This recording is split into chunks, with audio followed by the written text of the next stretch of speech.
સ્મશાન કરતા સંસાર વધુ ખતરનાક છે, કેમ કે સ્મશાન તો મરેલાને બાળે છે, જ્યારે સંસાર જીવતાને બાળે છે.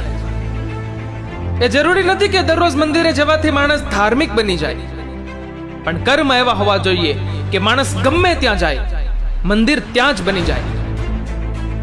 કર્મ જ એક એવી હોટેલ છે જ્યાં આપણે ઓર્ડર નથી આપવો પડતો, આપણને એ જ પીરસવામાં આવે છે જે આપણે જીવનમાં રાંધ્યું હોય છે.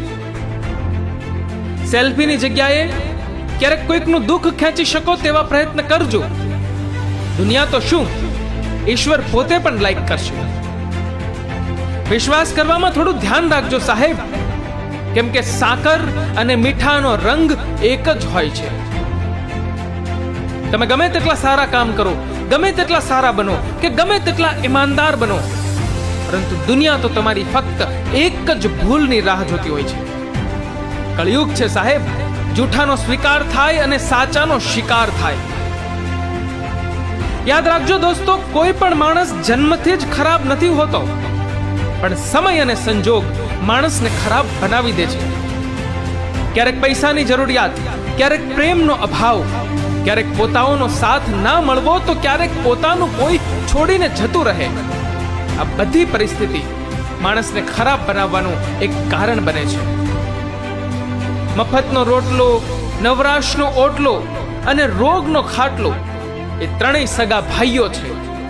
આ ત્રણેયની એકની એક બહેનનું નામ ગરીબી છે.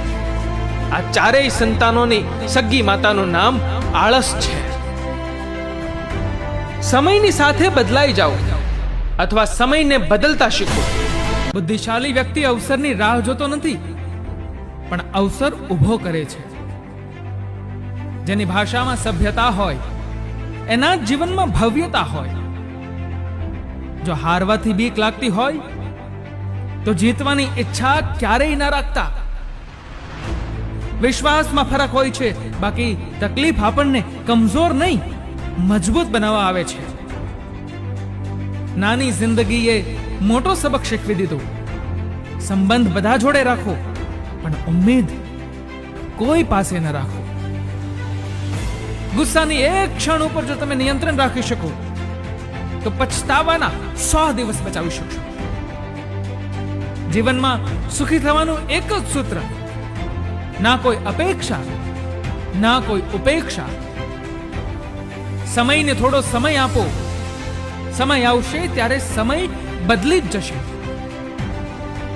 સાહેબ, દુનિયાને તમારા વિચારોથી નહીં, પણ તમારા કામથી જ મતલબ છે. મૃત્યુ પછી ક્યાં કોઈ ભાગે છે? તેમ છતાંય લોકો મરદાને પણ બાંધે છે. જેના મનમાં વિશ્વાસ હોય એ ક્યારેય નિષ્ફળ થતો નથી, અને જેના મનમાં શંકા હોય એ ક્યારેય સફળ થતો નથી.